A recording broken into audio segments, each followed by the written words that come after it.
Good afternoon বন্ধুরা, তোমরা সবাই কেমন আছো? তো আশা করি তোমরা সবাই ভালো আছো, সুস্থ আছো, এবং আমিও ভালো আছি, সুস্থ আছি। তো বন্ধুরা, আজকে রবিবার আর এখন বাজে দুপুর 12টা। তো বন্ধুরা, এখন আমি রান্না বসিয়ে দিয়েছি। আসলে সকাল থেকে ব্লগটা করা হয়নি, কারণ কালকে না, সরি, ভোর 5টা সাড়ে 5টা থেকে কারেন্ট চলে গেছিলো। তো জানি না কী কারণে, তো 5টা সাড়ে 5টা থেকে কারেন্ট চলে গেছিলো। তো তারপর থেকে বুঝতে পারিনি, 7টার দিকে হঠাৎ ঘুম ভেঙে গিয়ে দেখি যে গরম লাগছে, কারেন্ট নেই। তো সবাই মোটামুটি গরমে ব্যতিব্যস্ত হয়ে পড়েছিল। তো বেলা 10টা সাড়ে 10টার দিকে কারেন্ট এলো, আর জলও আসেনি, জল ছিল না, কারেন্ট ছিল না। মানে কি বলবো, প্রচণ্ড গরম, ঘেমে নিয়ে একদম চান হয়ে যাচ্ছে। আর তারপরে 10টার পরে কারেন্ট এলো। সকালে কিচ্ছু টিফিন করিনি, খালি চা করে নিয়েছিলাম, আর বাবার টিফিন করে দিয়েছিলাম, মানে ওই ছানা বাবা যেগুলো খায়। তো তারপরে চাটা খেয়ে একটু বসেছিলাম, কোনো কাজ করতে ইচ্ছে করছিলাম না, যেহেতু কারেন্ট নেই, ঘেমে যাচ্ছি কিছু কাজ করলেই। তারপরে বেলার দিকে রান্নার জোগাড় যন্ত্র করলাম, যেহেতু আজকে রবিবার মাংস নিয়ে এসছে। আর তারপরে 11:30টার দিকে দেখি আমাদের নিচে একটা টাইম কলের লাইন করা আছে, ওখানে জল এসছে, ওখান থেকে বালতি বালতি করে জল তুললাম। আর জল টল তুলে শাক ধুয়ে শাক কেটে নিয়েছিলাম। তো শাক ধুয়ে এই যে দেখো, উচ্ছে আলু বেগুন দিয়ে কাঁচা লঙ্কা দিয়ে পেঁয়াজ দিয়ে তেতো করে নিয়েছি। আর এখানে মাংস হবে, আজকে রবিবার মাংস হবে। তো আজকের মুরগি মাংস নিয়ে এসছে, আমার বড়ের জন্য খাসি মাংস আনেনি। আর ভাবলাম যে দেরি হয়ে যাবে, মাংস রান্না করতে হবে, আলু পেঁয়াজ আদা রসুন ওগুলো কাটতে হবে, বাটতে হবে, অনেক ঝামেলা। তো তার জন্য বসে না থেকে, কারেন্ট নেই, কারেন্ট আসার পরেও একটু যে বসে হাওয়া খাবো সে সময়টুকুও হয়নি। এখানে দেখো আলু কেটে আলু ভেজে নিয়েছি, আর এখানে মাংস তুলবো, মশলাটা কষিয়ে নিচ্ছি। আর এখানে দেখো মাংস, তো দিদির বাড়িতে, মানে আমার ননদের বাড়িতে, ওখানে বাবা বললো কি ওখানে খাসি মাংস দিয়েছে। তো আমার বরের জন্য একটু মাংস পাঠাবে বললো, খাসি মাংস। তো আমার বরের জন্য ওই জন্য আলাদা করে আর ডিম রান্না করিনি। তো ওখান দিয়ে খাসি মাংস পাঠাবে দিদির বাড়ি থেকে, আর আমার এখান থেকে একটু মুরগি মাংস দিয়ে পাঠাবো। তো দেখি ছেলে যায় নাকি, ছেলের তো শরীরটা খারাপ ছিল, এখন যদিও বা জ্বর নেই, কিন্তু শরীরটা দুর্বল, তো অতটা হেঁটে যাবে নাকি জানি না, দেখা যাক কি হয়।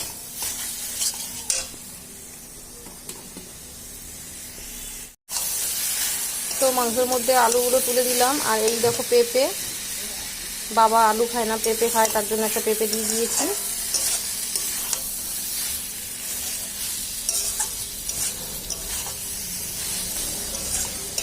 এবারে মাংসটা দিয়ে দেবো। আসলে মাংসের মধ্যে জল আছে, ওটা ঢেলে দেওয়া যাবে না, তো তার জন্য তুলে তুলে দিচ্ছি, নিচের দিকে জল আছে।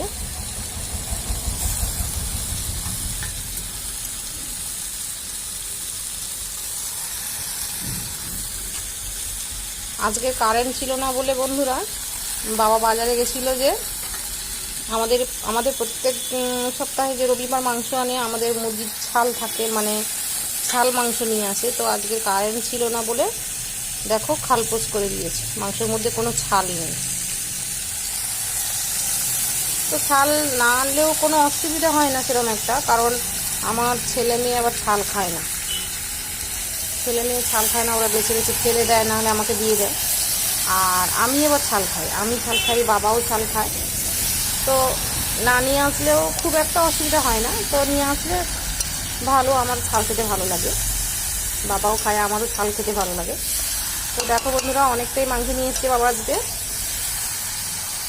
আর এখান থেকে তরকারি, মানে মুরগি মাংস তরকারি একটু দিদির বাড়িতে দিয়ে পাঠাবো, আর দিদির বাড়ি থেকে খাসি মাংস দেবে আমার বরের জন্য। তো এখন বেজে গেছে 12টার বেশি হয়ে গেছে, তো রান্নাটা তাড়াতাড়ি করে নিই, তরকারি দিয়ে পাঠাতে হবে ওদের বাড়িতে।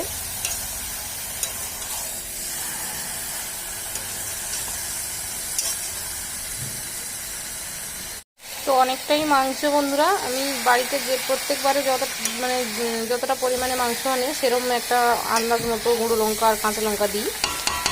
তো আজকে দেখলাম অনেকটাই মুরগি মাংস, তো আর একটু গুঁড়ো লঙ্কা দিয়ে দিলাম, যদি কম হয়ে যায় লঙ্কা ভালো লাগবে না খেতে, তো তার জন্য আর একটু গুঁড়ো লঙ্কা দিয়ে দিলাম।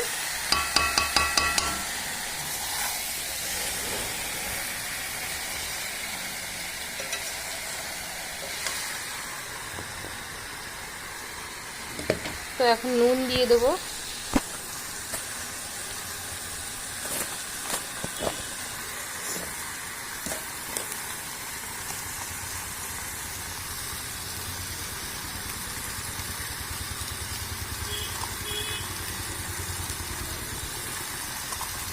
তো মাংসতে আমি একবারে আন্দাজ করে নুন দিতে পারি না বন্ধুরা, আমাকে দুবার তিনবার চেখে চেখে নুন দিতে হয়, প্রত্যেকবারই এটা হয়। একবারে একেবারে যে মাপ মতো দিতে পারি এরম হয় না। তো প্রথমে কষানোর সময় কষানোর সময় নুন দিয়ে দিই, যতটা পরিমাণে আন্দাজ মতো দিয়ে দিই। তারপরে যখন আবার জল তুলে দিই, জল তুলে দেওয়ার পরে যখন মাংস নামাবো গরম মশলা দেবো, তখন একবার চেখে নিই নুনটা ঠিক হলো কিনা, তখন চেখে নিয়ে আবার নুন দিয়ে গরম মশলা দিয়ে নামিয়ে নিই। তো বন্ধুরা দেখো মাংস আমার কষানো হয়ে এসছে। তো এই সময় দিয়ে দিয়েছিলাম আমি সস, টমেটো কেচাপ। তো তোমাদেরকে দেখানো হয়নি, আমি টমেটো সসটা দিয়ে দিয়েছি। আসলে টমেটো সস দই দিয়েই আমি করি, তোমাদেরকে আগেও বলেছিলাম। আজকের দইটা নেই, তার জন্যে টমেটো সসটা দিয়ে দিলাম। তো সস দিলে একটা আলাদা ফ্লেভার লাগে, ভালো লাগে, আমার তো ভালো লাগে। তো তার জন্যই টমেটো সসটা দেয়া। তো বাবাও খায়, ছেলে মেয়েও খায়, পছন্দ করে, কোনো অসুবিধা হয় না, আর ভালো লাগে, কালারটাও ভালো আসে। তো বন্ধুরা মাংসটা আমার কষানো হয়ে গেছে, আর দেখতে পাচ্ছ সাইডে তেল বেরিয়ে গেছে, তেল ছেড়ে গেছে। তো এবার আমি জল ঢেলে দেবো, আর এখান থেকে খানিকটা মাংস তুলে দিলাম আমার ছেলে মেয়েকে, ওরা একটু কষা মাংস খায়। দেখেছো কেমন সাইডে তেল বেরিয়ে গেছে? তো তেল ছেড়ে দিয়েছে, এবারে জল দিয়ে দেবো। আর আমার ছেলে মেয়েকে একটু তরকারি তুলে দিয়ে দিয়েছি, ওরা কষা মাংসটা খেতে পছন্দ করে।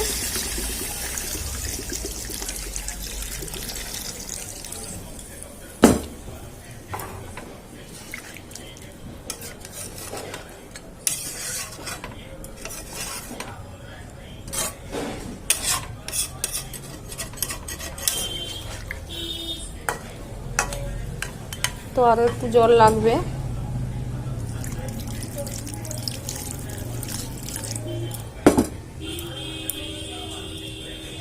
তো মাংসটা ফুটে যাক বন্ধুরা, ফুটে গিয়ে আলু টালু সেদ্ধ হয়ে গেলে তারপরে নুনটা দেখে নিয়ে তারপরে তোমার গরম মশলা দিয়ে নামিয়ে নেবো। কিরে মাংস নুন ঠিক আছে? এই যে দেখো কষা মাংস তুলে দিয়েছি, ওরা খাচ্ছে, ছেলেও ঘরে খাচ্ছে, মেয়ে আবার চলে এসছে দাদুর ঘরে, এখন টিভি দেখছে আর কষা মাংস খাচ্ছে।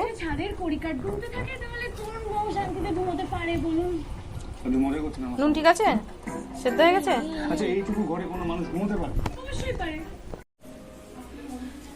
এই যে দেখো আমার মেয়ের ঘরে হারমোনিয়াম নিয়ে চলে এসেছি, ও যে ঘরে থাকবে। এই যে হারমোনিয়াম, আর এটা ওর গানের ডায়েরি, আর এই যে দুটো তবলা স্যার আছে, এই যে দুটো তবলা।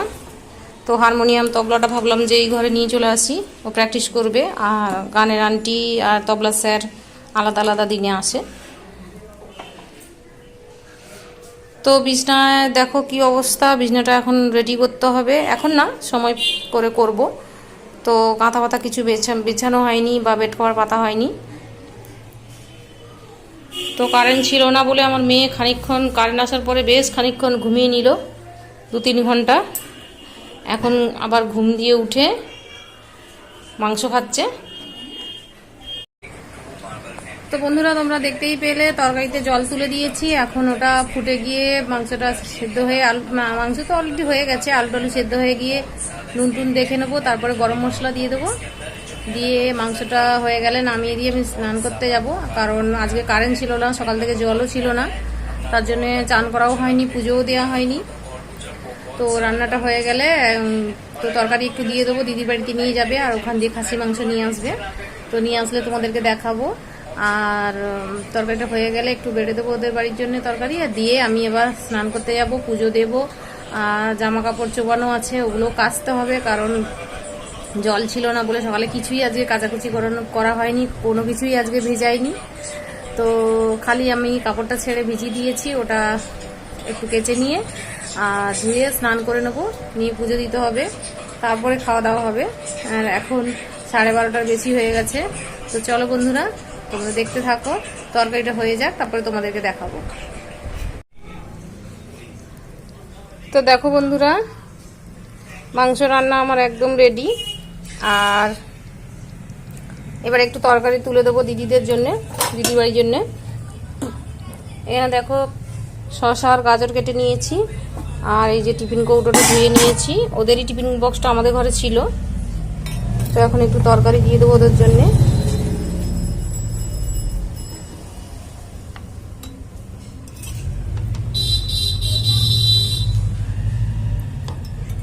আসলে আমার ছেলেকে যেতে বলছিল, ও যেতে পারবে না, কারণ শরীরটা ওর খারাপ, শরীরটা দুর্বল। তো আমার বরকে বললাম দিয়ে আসতে, বললো ঠিক আছে দাও দিয়ে আসবো।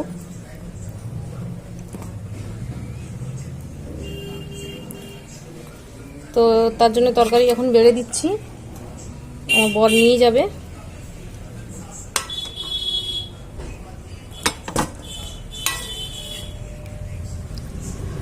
আর দিদি খাসি মাংস করেছে, আমার বর খাসি মাংস খায়, মুরগি মাংস খায় না, তোমাদেরকে আগেও বলেছি। তো ওদের জন্য তরকারি বেড়ে দিচ্ছি, মুরগি মাংস নিয়ে যাচ্ছে আর খাসি মাংস নিয়ে আসবে। তো চলো, ওদের জন্য তরকারি বেড়ে দিয়েছি। আর এবারে আমি চান করতে যাব, কারণ বেলা হয়ে গেছে, 1:20 হয়ে গেছে। তো এবারে আমি স্নান করে নেব, নিয়ে পুজো দেব, কাপড়গুলো চুবিয়ে রেখেছি ওগুলো কাচবো, অনেক কাজ আছে। তারপরে বাবা চলে আসবে, আবার খেতে দিতে হবে, আমরাও খাবো। তুই বাটি নিয়ে এ বাটিতে দেবো, শুধু ঝোল, শুধু ঝোল। আমার মেয়ে কষা মাংস খেলো, আবার এখন বলছে শুধু ঝোল খাবে। দেখ এতটা হলে হবে? তুই ঝোল কম রাখতে বলিস, আবার ঝোল চাইছিস, তাহলে কোথায় পাবো? এখন তো খালি ঝোল খাই, ভাতে কি ঝোল খাই?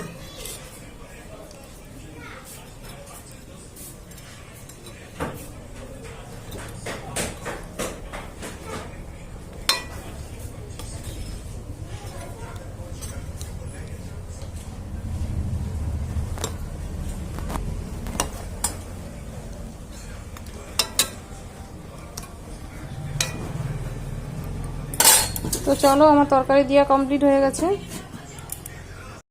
তো বন্ধুরা, আমি স্নান করে পুজো টুজো দিয়ে চলে এসেছি। তো এখন বাজে 2:10। তো চলো তোমাদেরকে দেখাই, দিদির বাড়ি থেকে খাসি মাংস নিয়ে এসছে, চলো তোমাদেরকে দেখাই। আর এখনো বাবা আসেনি, তো এবারে চলে আসবে, এবারে সবাইকে খেতে দিয়ে দেবো। চলো, দিদির বাড়ি থেকে খাসির মাংস নিয়ে এসছে, চলো তোমাদেরকে দেখাই।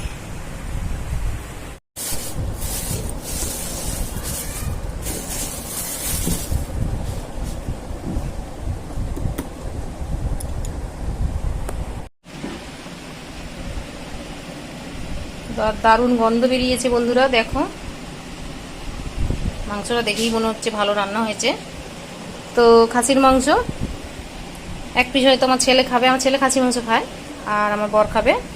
তো চলো, দিদি দারুণ রান্না করে, দেখেই মনে হচ্ছে খুব সুন্দর হয়েছে। তো বন্ধুরা দেখো, আমি অনেকক্ষণ দোকান থেকে চলে এসেছি। আর এখানে দেখো বাবার জন্য সবজি ডাল তুলে দিয়েছি,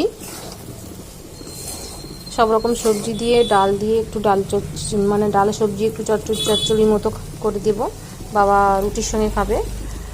আর ওখানে দেখো ভাত বসিয়ে দিয়েছি, অল্প একটু ভাত ছিল, আর অল্প একটু চাল নিয়ে ভাত বসিয়ে দিয়েছি, কারণ আমার বর আর আমার ছেলে ভাত খাবে। আর এখানে দেখো রুটি করে নিয়েছি, আজকে 5 পিস রুটি হয়েছে, বাবা 3 পিস খাবে আর 2 পিস থাকবে, দেখা যাক কে খায়। আর ভাত বসিয়ে দিয়েছি, আর সবজি বসিয়ে দিয়েছি, আর এখানে শসা কেটে নিয়েছি, শসা বাবা এই কাটা শসাগুলো বাবা খাবে, আর এটা আমার বর খাবে। আর চলো তোমাদেরকে দেখাই,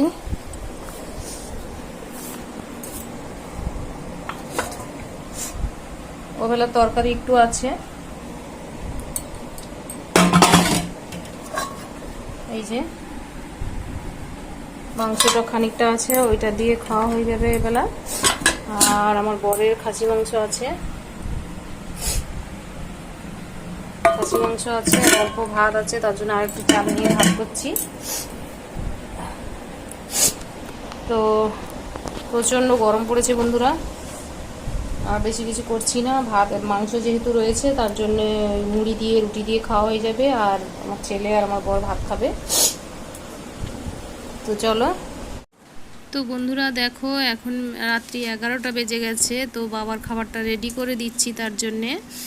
আর বাবা 3 পিস রুটি খায়, তোমাদেরকে আগেও বলেছি। তো বাবাকে 3 পিস রুটি বেড়ে দিচ্ছি, আর ওই সবজি ডালটা আর শশা খায় রাত্রে বাবা। ওই ডাল আর সবজি ডাল আর ওই রুটিটা টিফিন বক্সে করে রেডি করে দিই, কারণ বাবা ব্যায়াম করে, অনেক রাতে খায়, মানে 11:30টার দিকে খায়, আর আমরা 11টার দিকে খেতে বসে যাই। তো আজকের আমি খাবো না বন্ধুরা, কারণ শরীরটা খারাপ লাগছে, মনে হচ্ছে অ্যাসিড হয়ে গেছে। তো বুকটা কিনকিন করছে, তার জন্য গরম জল খেলাম, গ্যাসের ওষুধ খেলাম। আর আমি খাবো না, আমার ছেলে মেয়েকে আর আমার বরকে খেতে দিয়ে দেবো, আর বাবার খাবারটাও বেড়ে দিচ্ছি। আর 11টা বেজে গেছে, ভাবলাম বাবার খাবারটা রেডি করে দিই, ওদেরকেও খেতে দিয়ে দিই। তো দেখো এখানে আমার বরের জন্য আর আমার ছেলের জন্য ভাত বেড়ে দিচ্ছি। তো বন্ধুরা তাহলে এই পর্যন্তই আজকের, আর বেশি কথা বাড়াচ্ছি না। তোমরা সবাই ভালো থাকবে, সুস্থ থাকবে। আর আমার পুরো ভিডিওটা তোমাদের যদি ভালো লেগে থাকে অবশ্যই একটা লাইক করে দিও, কমেন্ট করে জানিও, আর আমার চ্যানেলটাকে সাবস্ক্রাইব করে দিও বন্ধুরা। পুরো ভিডিওটা দেখার জন্য অসংখ্য অসংখ্য ধন্যবাদ তোমাদেরকে। তো চলো আজ তাহলে এই পর্যন্তই, তোমরা সবাই ভালো থাকবে, সুস্থ থাকবে। আমি আবার কালকে চলে আসবো নতুন আবার একটা ব্লগ নিয়ে। তো আজ তাহলে এই পর্যন্তই, তোমরা সবাই ভালো থেকো, সুস্থ থেকো।